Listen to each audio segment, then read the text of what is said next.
so emotional pain. Now, I will touch on personal pain as well as pain that we face through our professional lives. So there are all kinds of pains. Failure, there's rejection, there is emotional. So for example, there is a kind of discrimination that we all do with ourselves. When there's a cut on our finger, we don't say that let's make the cut even more deeper, right? We don't see the blood, we try to stop it with a band-aid or something. We don't make it a hole and make it worse.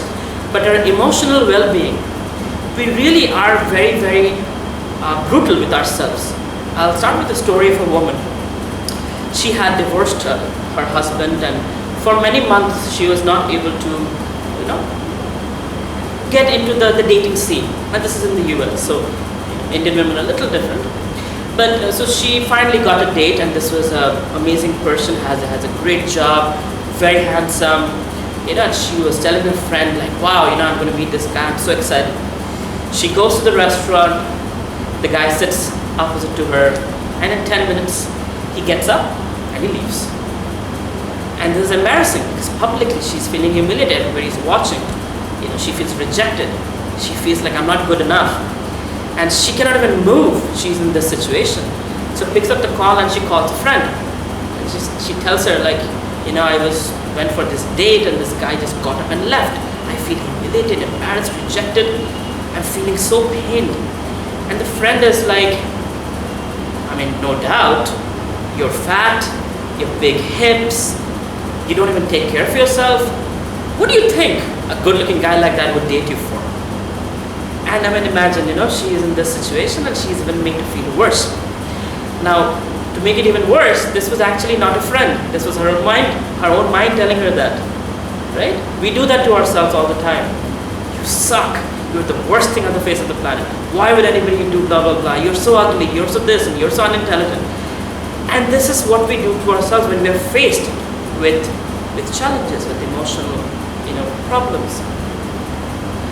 And there are many ways to cope with that. But a lot of times what we do, what people tell us is just get up and move on with life. And it doesn't just go away like that. It's not a button that you just press and everything is good. What happens is we try to kind of cover it up and watch a movie, maybe just get distracted and try to just put it down. But it comes out. It comes out in our work life. We go to work and we let it out on our subordinates, on our colleagues. That frustration that's pent up in the heart.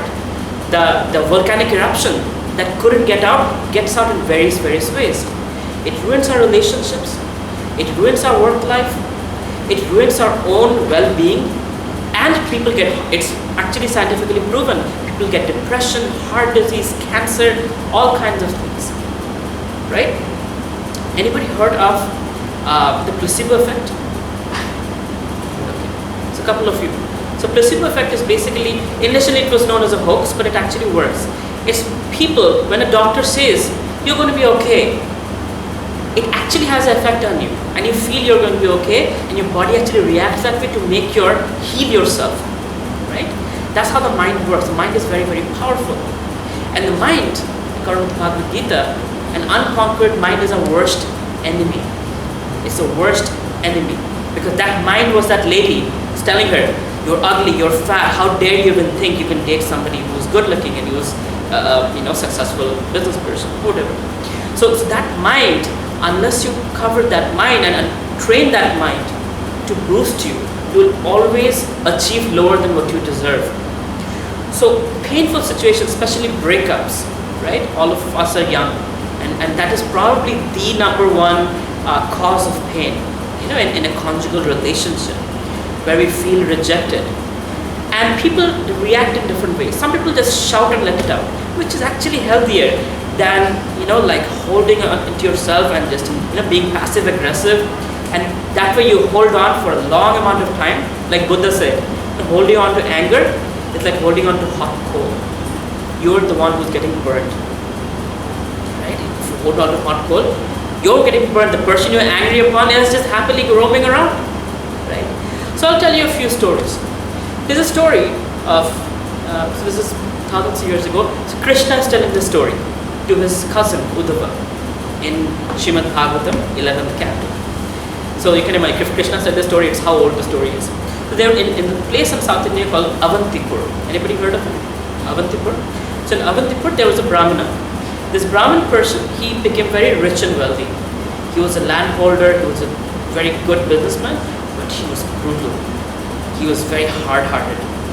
And he was treating his wife, his family, his clients, everyone like trash. To the point everybody started hating him. And slowly, these people were turning their backs upon him. And slowly he lost his wealth because they were backstabbing him, right? The government, took away some of his wealth. Thieves took some of his wealth. His wife and family, kicked him out of his house. And the man was left with nothing. And when he was, practically a beggar, everybody saw that as an opportunity to get back at him. And this was when they were kicking him, people would chain him up and treat him like an animal. They would beat him with shoes. He would go begging to places. They would urinate on his bow. Kids would throw things at him. If he got something, to eat, they would take it away. So he was facing the worst kind of pain and torture than one can imagine. And he was thinking, from deep within, why is this happening to me? Why is Providence, God, nature doing this to me? It's not them. I have been bad to them, no doubt. But do I really deserve to be treated like that? So he went for introspection. It's like karma. Yeah, I have done bad things and bad things are happening to me. And then he said, okay, maybe it's God. Maybe God is somebody who really, brutalizes people and enjoys it. No, that doesn't sound like God. That's not what the scriptures say. Bhakta Vatsala is the prime quality of God. He's all for his devotees. And he went through his mind, one after another, and then he realized there actually is no pain. It's what the mind that makes us believe is what becomes our pain. Right? And I'll give you a modern day example. There was a AC mechanic in the US. On a Friday evening, he went to this cold storage where they hang meat and all. So it was a big, a room like this. That was a cold storage. And there, as he comes in at 5 o'clock, everybody's about to leave, and he's about to mend the air conditioner. By mistake, some of the employees locked the door outside and left for the weekend. And as a mechanic, he finished his work and he realized that he's locked in. He got into this mental thing. It's like, oh my God, I'm going to die. I'm going to freeze to death. I'm going to freeze to death. And as he was thinking like this, Monday morning they come in, they open the lock, and they find his dead body. And he actually froze to death. They took him to the morgue, they did his, what do they call post-mortem, and they found his body has all the symptoms of frostbite. And here's the funny part. He had actually unplugged the fridge before starting work. The fridge was not cold. He made himself believe it was cold and that he was going to die. And his body manifested symptoms of freezing to death. You understand? So that's how powerful the mind is. Come and sit in the front. So that's what it does to us. So now in our situations, a lot of times the problems are actually within us. And the solution is not to beat up ourselves, which we do a lot of times. We blame ourselves, we beat up ourselves. The solution is to give us even 2 minutes break and think of something different. Right? In Krishna consciousness, Krishna speaks that the solution is, think about Krishna and his pastimes, right?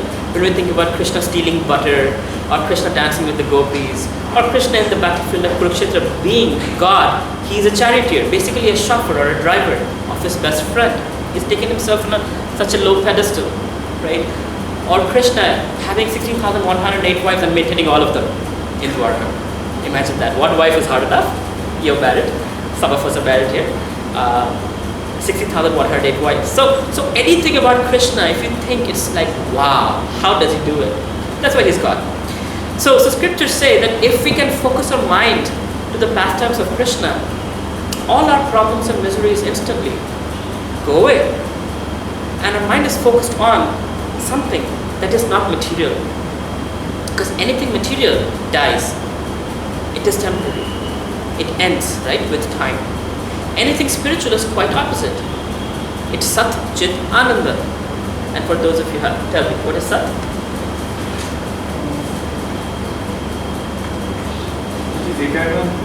Eternal. Chit? Chit is? Conscious, cognizant. Chit is conscious, Anand is blissful. So anything spiritual has three qualities. Sat, Chit, Ananda. It's eternal, there's no beginning, there's no end. Chit, it's conscious, just like we are conscious. You can have an artificial intelligence, I can say, "Hi Siri, how's it going?" and Siri will respond back with a joke, but I know Siri doesn't have any experience. Siri cannot love. Siri cannot feel pain. I cannot insult Siri. I tried many times, saying terrible things to her. She's very witty. She knows exactly what to say, but she cannot feel. A conscious person can feel. And that feeling, right? This pain that we talk about, it's a feeling. It only happens between conscious beings. It only happens for souls, spiritual beings. We are all spiritual beings. Right? So cognizance, consciousness, and Ananda. Ananda is happiness. That's what we are all here for. Why is everybody here? Because we want to get rid of that painful situation that we might have been in our lives. Right? That's why we are here. I think there were 438 interested people on the Facebook event page. Because everybody wants to be happy. That's who we are. But anything material is quite the opposite. It's what? It's all us. In Sanskrit is very easy. And opposite is you just add a. It's asat. Nirananda. It's asat. It's achit. It's nirananda. Asat meaning it's temporary. Achit, it's not conscious. And nirananda. There's no happiness from anything. Right? There's the iPhone 6s. I cannot wait for to get the iPhone 7 or maybe iPhone 8. Right? This was very happy. I was very happy when I first got it, but now it's kind of slow. I want something new. When we treat others, other human beings as objects, as material relationships, same thing happens. For those of you who have been in relationships, when you treat your girlfriend or your boyfriend or your wife or husband as an object, guess what? First time you have sex, oh, it's great. Second time, third time, fourth time, fifth time, How many times can you look at a person naked and really feel that excitement, right? It becomes like, so it's really not about the body. We connect with the soul, right? Why are we always on WhatsApp and Facebook and trying to see? Because people are sharing something that is from their heart, hopefully. A lot of times it's not from the heart, but that's what we're yearning for. Heart-to-heart conversations, heart-to-heart interactions. That's what gives us happiness. That's why we look for a relationship, right? Am I making sense so far? So a sofa cannot have a loving relationship with a chair. Doesn't work. But a human being should have a loving relationship with a human being. And for that to happen, we need to first understand the science of spirituality, because that's who we are. We are not humans having a spirit. We are spiritual beings having a human experience. This body is a machine.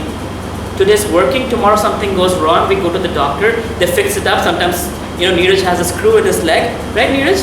He got into they took it out? Okay, great. So he got into a bike accident, they put like a little rod and screw and he showed it to me at his hospital, like, oh my God, it's like that was inside your leg, right? So it's like a machine, this body is a machine, they screw things up and make things right and you work again. And one day it will stop working and you won't be able to make it work again. That's called death. But that is not the end of life. That's where my spiritual journey began. Do you all really die? Right? Krishna says, you are always there. You always exist. But this material world is temporary. Chapter 2, text 14, Krishna says that just like there is happiness in changing seasons, right now it's summer, right now it's monsoon. Then autumn's going to come, then winter's going to come, and there's going to be hot again. Like that, happiness is today, tomorrow's going to be distress. Jeet is here, he wins a lot of business plan competitions, but have you lost any? Yes, sir. Have you lost any business plan competitions? No, sir, after that I hated. But you've lost some, right? Yes, sir. So he has lost a few. So he's known to win a lot of business plan competitions. So we all have that. I have won 14 business plan competitions. His goal was to beat me, which he probably did. So we win someday, we lose someday. We are happy someday, we are sad someday. And Krishna says, Tam Tatishva Subharatana. Just tolerate it. This is how it is. This is how I've designed the place to be. Today you're happy, tomorrow you're going to be sad. Today you have love in your life. Today you're single, tomorrow you're going to have somebody else coming to your life. Right? So the art of moving on is easier said than done. Why? Because we hold on to it. The attachment part. And that attachment is material in nature. The attachment is to a lot of the things that we cannot sometimes explain, right? And what the worst mistake we do, and this is psychology, not Bhagavad Gita, is we repeat it in our mind. Something bad happens, let's say somebody yelled at us, our boss or our colleague or somebody insulted us. It's like an arrow that goes in the heart that doesn't come out. And what we do, next thing we do is we repeat in our mind. And it magnifies, it magnifies, it magnifies. And it feels so much bigger than it was. And we don't try to fix the situation, and we just blame ourselves sometimes. Or we'll go and just beat the shit out of the guy. That's an option. Sometimes people do that, which doesn't solve the problem. But communication helps. Talking to people helps. Asking questions. Hey, what's going on? Why did you say that to me? Oh, I'm just having a bad day. Maybe that's the answer. Or the answer might be he's a vindictive person. There was a recent research that came out that most bullies, most of you have had bullies in your high school? Yeah? Gone through bullies? I have had bullies too. Most bullies come from families where their parents don't have job satisfaction. Can you believe that? You wouldn't. Some other problem in the house. That's why. They don't have job satisfaction. So they blurt it out with their spouses. That emotionally hurts the child. They come from dysfunctional families, and where they blurt it out in their school. When they grow up, they end up doing it to their spouse. And it perpetuates. They become boss, they do it to their employees. There are some people who are very vindictive, have you noticed? Yeah. Most serial killers, most dictators have child abuse, have been child abused, in their early life. So it perpetuates. We give what we receive. So it's only on us to call it a stop. That you know what, it got to stop with me. I cannot let others burn from my fire that I have received. And the way that works is we got to stop. We got to hit the pause button.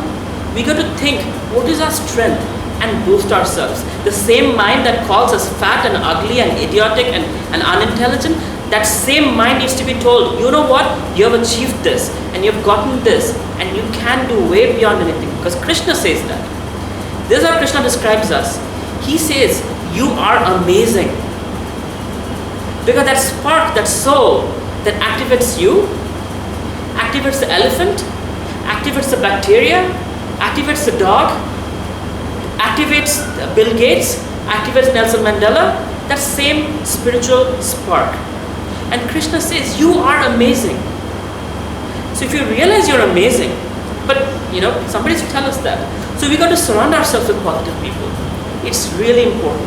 In today's world, what we do is we make ourselves insular. Because we come from insular families, then we start something on our own, especially as entrepreneurs and leaders. It's very lonely. That's the worst part about leadership. You end up doing things that nobody understands. Nobody sees it unless you get those awards and everything. Nobody really values you. And then what happens? People say all kinds of things. You crazy? Right? No, not you. Somebody told me. I forget who was in the room. Somebody came and told me that nobody believes that I should be doing this. I said, very good. That's a validation that you're not like the common people. You're questioning yourself and you're going for something that most people are not striving for. That's great. When people ridicule you, this is a measure of strength in your emotional strength. See, physically, health-wise, we take care of our body, we eat good food, and all that you're doing. But the emotional health actually is more important if you look at it. This is important, but emotional health is more important because that leads to physical health. If you're feeling depressed, you won't go to the gym, right? You won't meditate. You won't do the things that would help you. I have a person I know from ISKCON. He's American, turned Hare Krishna. So he had cancer 3 times. 3 times. He didn't go to the doctor. He didn't go to a hospital. He cured himself.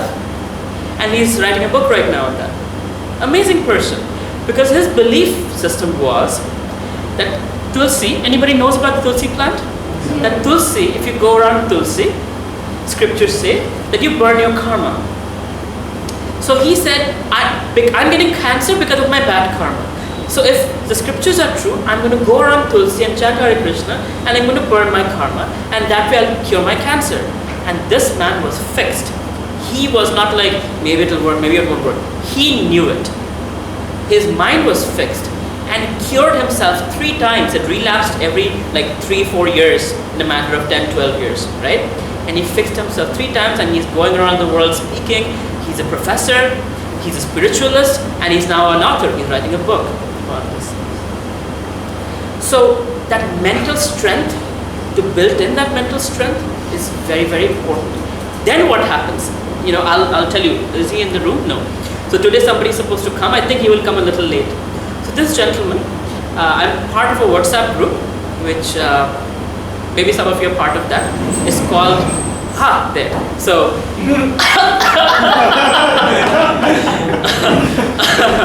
so I'm part of a WhatsApp group. Ashru, come here. Ashru. Yeah. There is space here. Yeah, I'll move like that.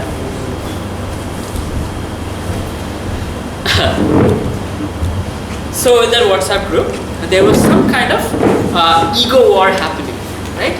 And somebody changed the name from what it's supposed to be.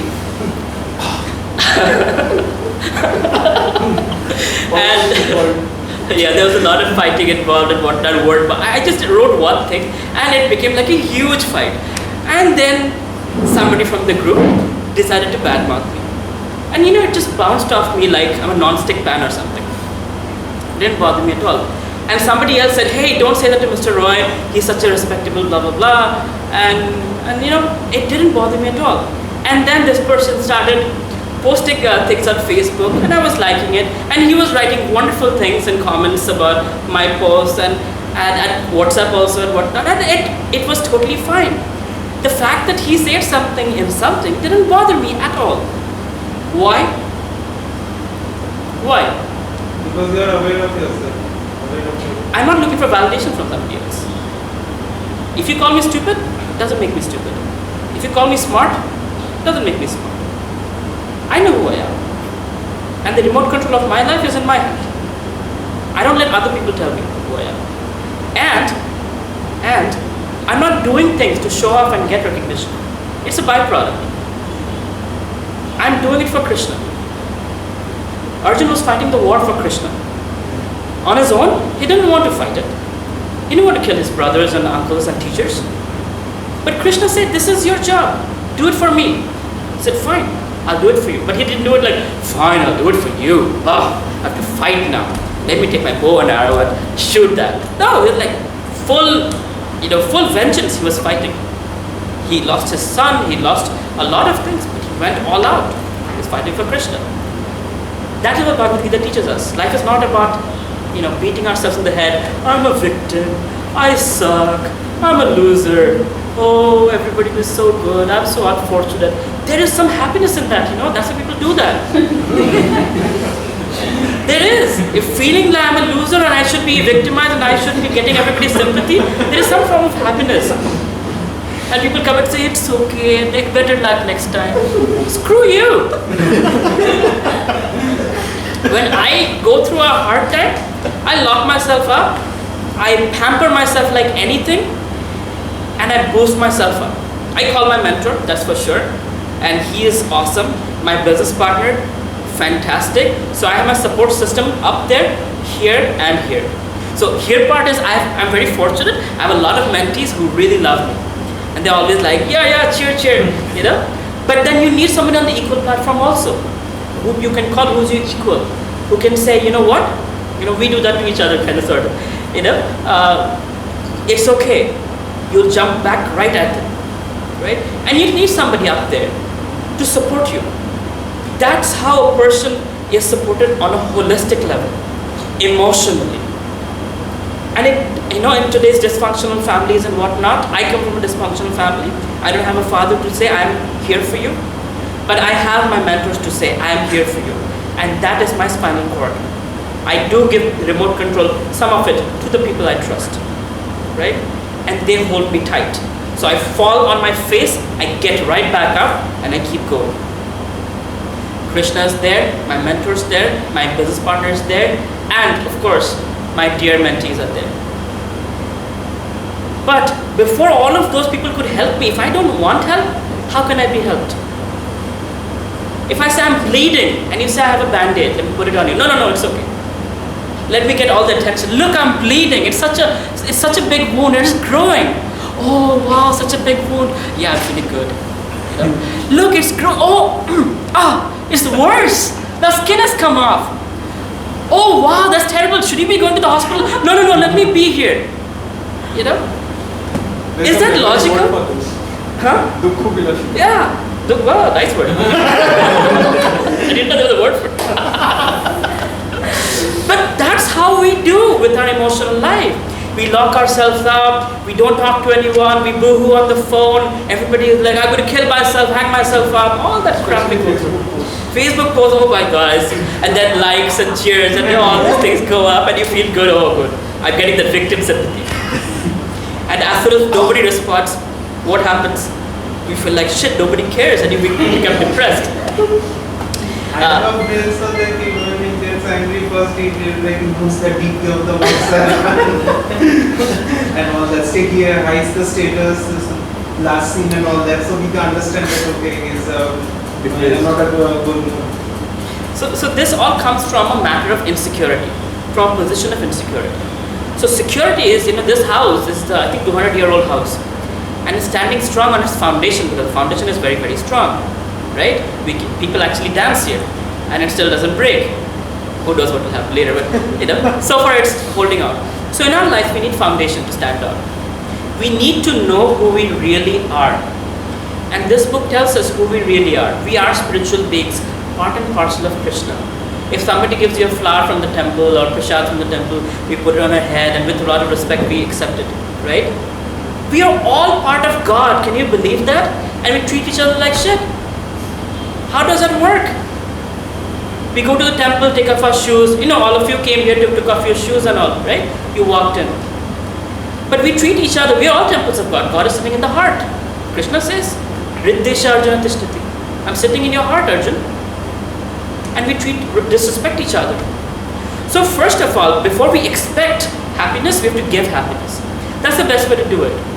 Many people ask me, you're not getting, you make a lot more money spending time other places. Why are you doing Kolkata ventures? Like, because when you help people, it's not a 1-year thing. I want Kolkata to be the startup capital of India.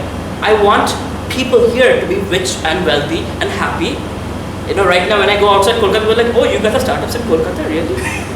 That's the kind of thing I hear. I don't want that to happen. We're only known for our food. Bangalore, kaaj kare shudh khete. That's not what we should be known for. So I want to change that ecosystem, and I want to help, right? And am I getting a lot from it? Yes, constantly. It's a boost emotionally. I'm learning a lot of businesses by helping businesses, and I'm making a lot of connections that I wouldn't have otherwise. So when you give, you get a lot. But people, actually selflessness, it sounds like it's like a great thing to do. It's actually more, you get more by giving than by taking.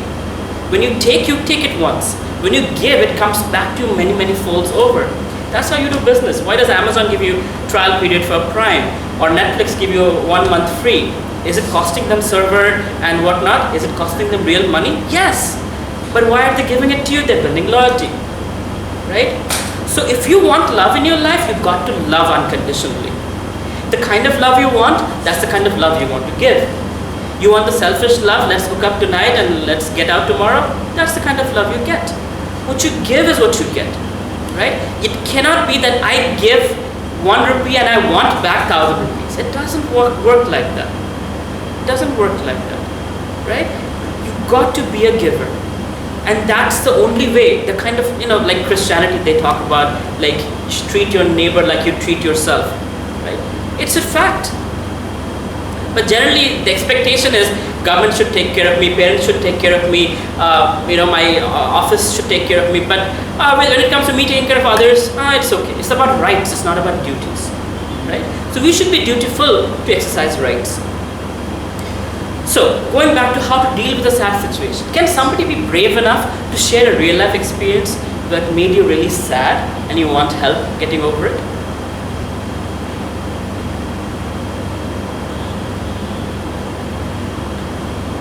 Go ahead. I'm getting separated from my family. Like, there are a lot of family disputes, so my nuclear family was separating. So that was the main reason why I wanted to attend this. Okay. Very nice. Thank you for saying that. Now, this is an example of speaking about it. A lot of times, we have our problems and it's sitting in my heart, right? When my parents got separated and I was going through the financial crisis, I went to a counselor in my college. And that counselor, all she did was, there was a sofa like this, I was sitting, and there was a sofa where she was sitting. And she would be like, really? Wow. That's all she did. I felt cared for, I felt uplifted, I felt light. And guess what? Who was doing the talking? Me. So it's very, very important to talk about your problem, verbalize it. She didn't have to tell me anything how to get around fixing my problems. I figured it out. As I heard myself speak, I figured it out, what options I have. When a gun is put to my head, I figured it out, who I should be talking to, where I should be asking for help, how I should be asking for help, and what kind of help I can possibly get. Makes sense? So please talk about your emotional problems. It's not a taboo, everybody goes through it. Now don't talk about it to everyone, don't go on Facebook talking about it, that's not the best place to be. Find a few trusted people and share it with people who don't judge you. It's terrible when people judge you. I have been speaking about Krishna consciousness since I was a student in college. That's been like 9-10 years. And people come up to me with all kinds of things. One guy, he told me flat out, I'm drug addicted and I'm also addicted to stealing. And I was like, okay, like you don't mind? I'm like, no, come to my house.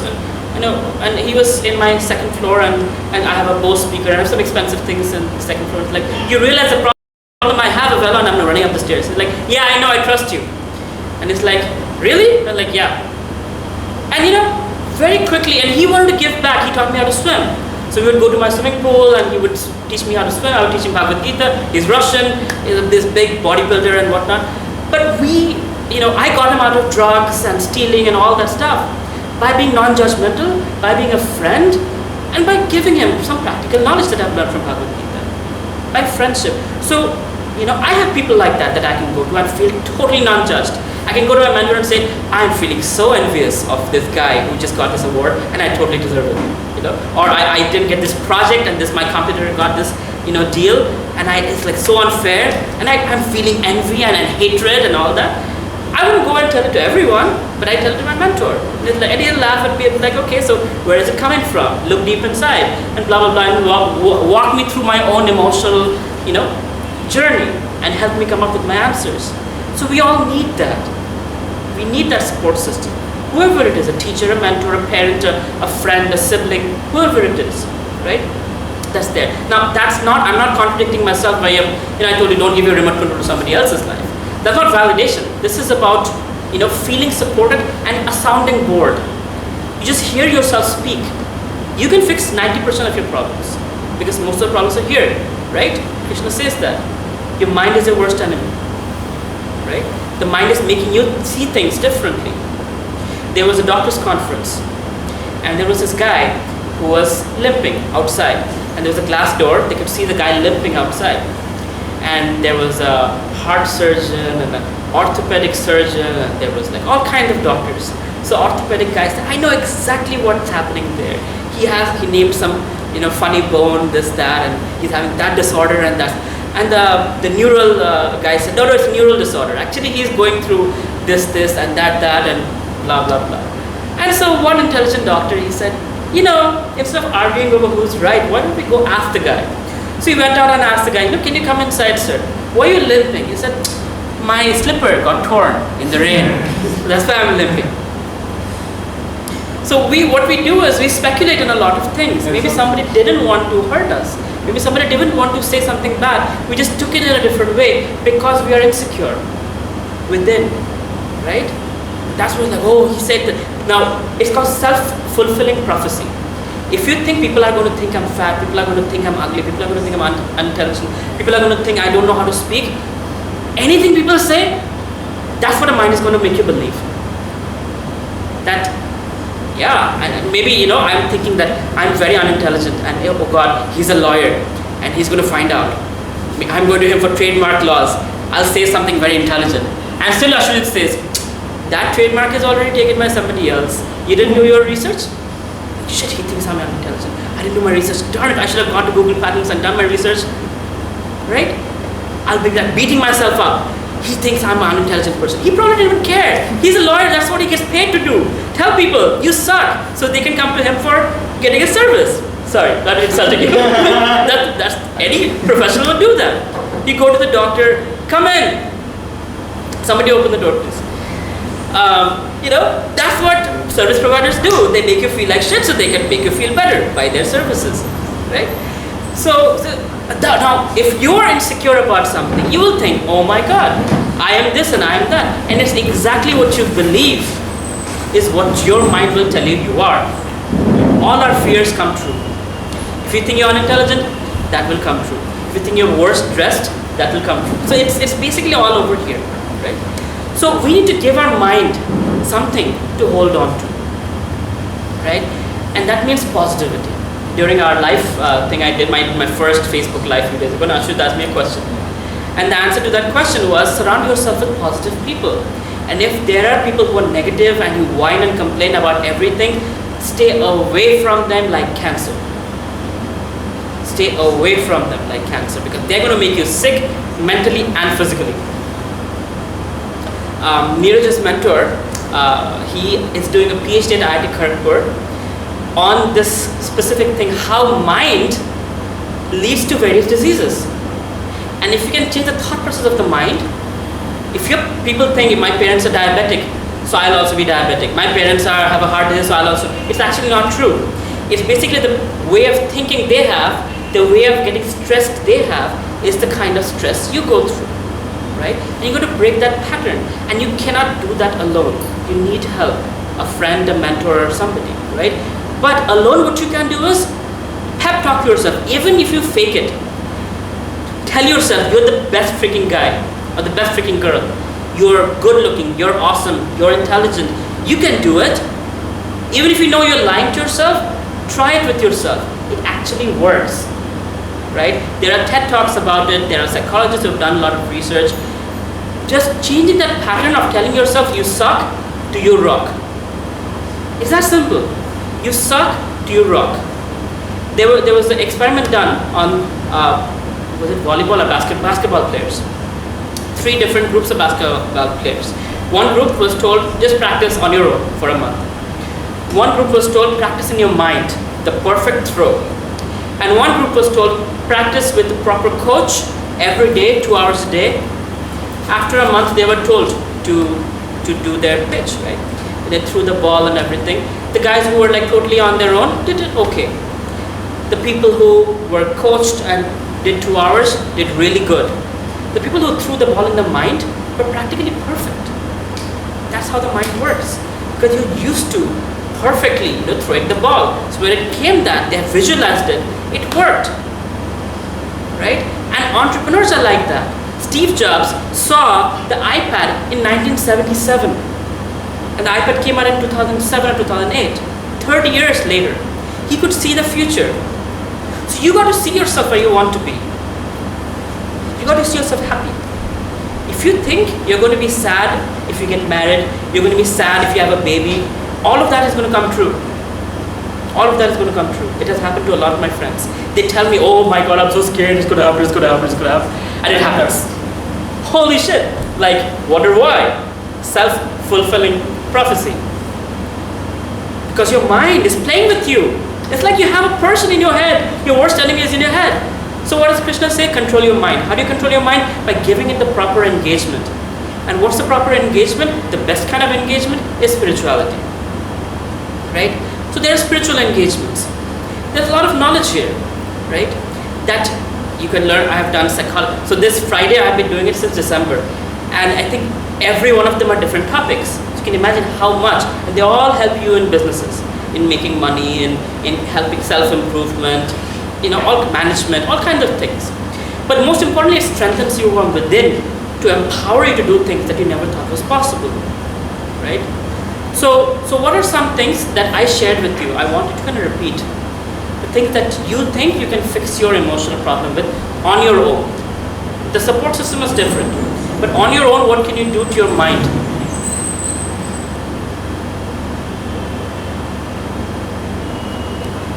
Clear our mind of doubt.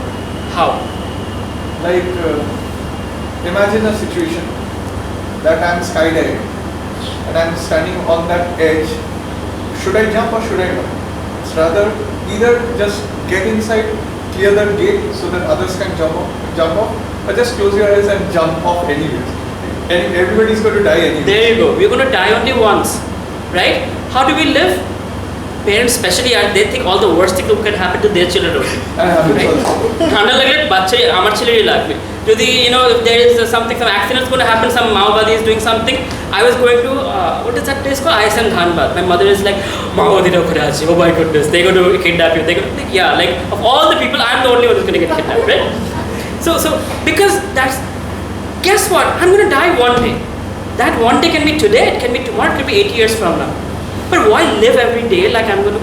So if you have to jump from the parachute, jump. If you're going to die, you're going to die. But Winston Churchill. Yeah, it's going to be fun. I don't know actually. I don't know. Depends on the people. I have done skydiving, and once my primary chute didn't open. Oh, great. I had to manage by cutting it off and going for the backup. So it's like living on the edge and say that, look, this is the way to live. I'd rather not sulk in a bedroom and say that this roof might collapse on me. Self-fulfilling prophecy. You seek out adventures. I love adventures. I just love adventures. So Winston Churchill said something nice that I have been following, and it has helped me a lot. Is when going through hell, just keep going. Yeah. Just keep going. Right? Shoham was asking me on the way here that, oh, you started OMG Biscuits. I'm like, yeah, we ran out of money when we were starting our business. And somehow or other we came to this food business that I was doing 2 days a week, making somehow some money to sustain ourselves. And the way it worked was, we didn't want to stop and we didn't want to get jobs, right? Me and my business partner were like, okay, we cannot be homeless because Chicago is a very cold place. It goes from -18 to almost -55 sometimes, that cold. So you cannot live on the streets. We are in a tech business that we want to grow. And we're like, what do we do? It's like, let's sell biscuits. And we did it, and that's what kept us going. When there was no investment, we begged and borrowed and tell people, just help us, please. Even if it's 5 hours a week, help us. And things moved in our business. Of course, when investment came in, things moved much faster, right? Very quickly we were able to launch go-to-market strategy. But we never stopped, and it was hell. Trust me, rejection is the worst thing. Most people are scared of public speaking. Why? Somehow or other they think people are going to throw rotten tomatoes and eggshells at them. Doesn't happen. But people think like that, right? Because of fear of rejection, fear of being judged. And when you go to pitch to investors, what do they do? I was at NASCOM Thrive 30. My God, they were so brutal. Such questions they were asking. That's how Kolkata Ventures actually started, by the way. I was at Heritage Institute of Technology. Heritage. And the other two judges, these young college students were coming and pitching. And this is my first time in India actually hearing Indian entrepreneurs pitching. I was like, wow, what PowerPoint did they ask you? 5 crores, 10 crores? And the other judges were like, oh, you suck.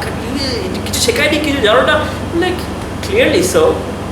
Indian colleges don't teach you about money making, about business, about startups. So they don't know. It's not their fault. And I was like, let's make something happen. So Neeraj and I started Kolkata Ventures. Like, we educate people, we seed fund them, we give them resources, incubate them and make them grow, right? We saw there's an opportunity. And that's what I got. I was taught, you don't stop. You're like a shark. When you're starting a business, you have no resources, keep going. Resources will come on your face.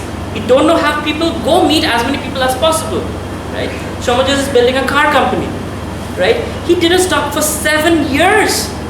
He's my inspiration in one sense, 7 years, built 2 cars, and he's like, we'll build a car company right here in Calcutta where there is no opportunity. holy shit. He came to me with like, fellas lying. There's no way he's building a car company. He's like, have you built a car? I asked him with most level of, like doubt. And he's like, yeah, we have built 2 cars already. I'm like, your pictures? Yeah, here's the picture. I was like, wow, that's pretty cool. And instantly, opportunity started opening up, and Kolkata went, he went to ONGC, and recently some good things happened at Bengal Chamber of Commerce and whatnot. And things are moving. He did not stop, right? We go through a breakup and boo-hoo, life is over. No, keep going. The next person is waiting for you, but unless you make yourself available, guess what? They're not going to be able to come to you. One VC said no, one investor said no, screw it, keep going. Unless you make yourself available, you will not meet all the people, right? People are getting invested by foolish people. Investors are stupid. They invest in the worst companies. Last year, of startups, 2% get funded. Of the 2% startups, according to Ashujit, 65% of funded startups failed last year, right? I'm guessing you got some from good source. 65% of the 2% startups that got funded failed last year. That means there's a lot of stupid investors. So 2015, 2016, people did a lot of stupid things. 2017, people have become more conservative. And investors are investing in a more apt way and following proper validation. But the thing is, if you go out and you keep going and you keep asking, somebody's going to help you. But you got to keep going. Don't get stuck because somebody said something bad. Get stuck for 5 minutes, 1 day, take a week off, fine. But then bounce back. I'll end with this last story. There was this lady, she's now in her 40s or 50s. When she was in her teenage, she was supposed to go for the Olympics in skiing. Somehow she got into an accident. She lost one of her legs. She was amputated. And at the hospital bed, when she came to her senses, she realized she was missing a leg. And the first thing she could think of is, I'm going for the Paralympics, Olympics for the handicapped people. And she did. Within, I think, 2 or 3 years, she prepped herself and she went. Long story short, the day of the main competition, first half, the first round that was happening, she was skiing and she was going zoom, zoom, zoom, zoom, zoom, breaking all records. She was number 1. Everybody was pretty sure that for the final round, she was going to be the gold medalist. Second half happened after afternoon. She was going zoom, zoom, zoom, but because she's on one leg, she lost balance, she fell. She fell and she thought, why me? How could I fall? But she quickly got herself up and kept going and went through the finish line. She got the bronze medal. And years later, she says the story and she's telling us, that moment that I fell and I thought, why me? How could this happen to me? Those microseconds of thinking cost me my gold medal. I got a bronze medal because of that. So my suggestion to you is, don't let that freaking mind tell you that you suck. Grow beyond it. You are different from the mind. You're the soul. You're part of God. You're part of Krishna. You're as divine as Krishna. Right? You're amazing. Krishna is saying it. So don't let the mind tell you suck. Tell the mind, shut the F up and keep going. And use your problems as opportunities. This is how I deal with it. I am put in a situation where I am in a really bad setback, how to leverage that to my advantage. How to leverage that to my advantage. And I can tell you many stories, but we're out of time. But the point is, I'll give you an example. Let's say somebody is a 19-year-old, 17-year-old starting out with business, and people are like, you're so young, I don't trust you. Now, in one sense, it's a disadvantage that, nobody's trusting me. In another sense, it's an advantage. Because other people will see oh, look at him, he's such a young kid. Let me help him out. How old are you, Sean? 20. Okay, you can relate to that. Right? Let me help him out. So I offer to him, okay, apply for Harvard. I'll help you with your, SOP and recommendations and all of that. You have one life. What do you have to lose? I'm on camera, so you got to do it then. Right? So any situation you have that might look like it's a bad situation, I challenge you. I promise you. WhatsApp me, Facebook me. I'll tell you. There is an upside to it. You just have to learn how to see it. Value to it. So I think that expectation is a very big reason for a pain follow. So how can we handle that? So right size your expectations. Nice question. Yeah. Right size. And, okay, let's put it this way. Expectation equals pain. Because almost always, it's never going to be 100% right. Yeah. right? You want all A's, you will probably get 9 A's and 1 B. It's never going to be that. So right size your expectation. When you do that, that means, okay, this is what I really want, but I'll be happy if it at least gets here, right? That's one. Another kind is the spiritual kind, where I'm trying my level best. Now Krishna will do what is best for me. He has the best plans in hand, and he's more intelligent than I am, right? So, okay, whatever situation is, it's good for me only. So having that faith and moving on in life. So learning to move on is very, very important. And it helps you to know that somebody who loves you very much, more than you even know, is having the best plans for you in your life. Make sense? Okay. Any other questions? So I guess I have a question that like fits in perfectly with the timing. So like for my relationship, I broke up like about 6 or 7 months back, and it was horrible. 4 years of relationship, and then my partner ends up cheating with a magician. But apart from everything, it's been 7 months, and day before yesterday she texts me up and she said like, can we be friends, because I've blocked her from everywhere, just about from Instagram. And she DM'd me on Instagram saying like, can we be just friends, can you unblock me? And I unblocked her, but at the same time I'm like, okay, fine, I can forgive her, we can still be friends, but at the same time it's going to bring me all the memories. So probably this is poisonous for me, but at the same time I want to forgive this person. Like, so Forgive the person doesn't mean you have to unblock her. You can forgive her and not hold that grudge in your heart, right? And you can tell her even, like, I forgive you, but you know what, I've moved on. Because what she has done to you, and it's broken your trust, and you feel that it's going to negatively hurt you, don't go through it again. Don't go through it again. You don't have to. You understand? So forgiving is a good thing. And verbally saying it is also very nice. But doesn't mean you have to unblock her. Don't bring negativity in your life. So she's like, we can be friends like before, and then like... Yeah, tell her it's not going to be like before. Ask her to find moon and sun in the same time, then you can do that. Speaking from experience. See, no looking back. Don't go to the past. Look forward. Learn from your past. That's very important. Don't ignore the past, but don't go back into it. It's just going to spiral up into, something else. Okay, so while the food is being served, I just thought, because today we are supposed to be, talking about getting over pain. One of the best ways to get over pain is music. And as Hare Krishnas, we are known for 3 things: food, philosophy, and music. Right? So I'll chant a little bit for maybe 5 minutes. Is that okay with everyone? Hare Krishna, Hare Krishna, Krishna Krishna, Hare Hare, Hare Rama, Hare Rama, Rama Rama, Hare Hare, Hare Krishna, Hare Krishna, Krishna Krishna, Hare Hare, Hare Rama, Hare Rama, Rama Rama, Hare Hare, Hare Krishna, Hare Krishna, Krishna Krishna, Hare Hare, Hare Rama, Hare Rama, Rama Rama, Hare Hare, Hare Krishna, Hare Krishna,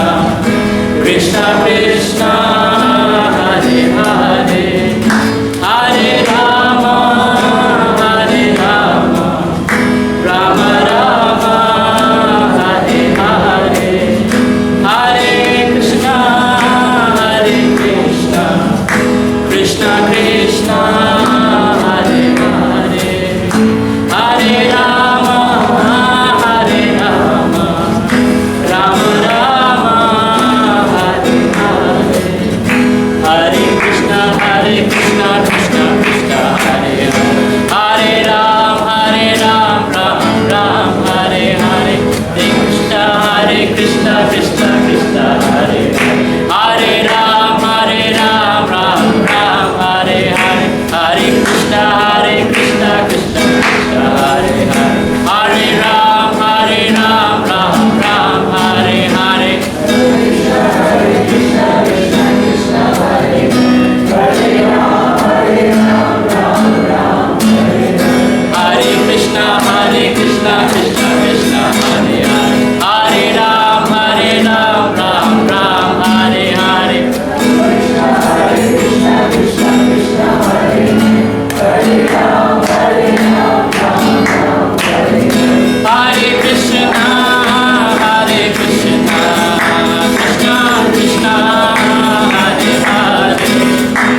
Okay, please have your dinner and then we can have some conversation. How was that, by the way? Good? Cheerful? Music makes us happy. It is said in Kali Yuga, the Hare Krishna Maha Mantra is everything. It's the easiest process. What people used to do standing on one leg and they would do fire sacrifice, temple worship. None of that is needed. Just chant the holy name of Krishna and be happy. Chant and dance and eat prasad. Be happy. Books? I could stop.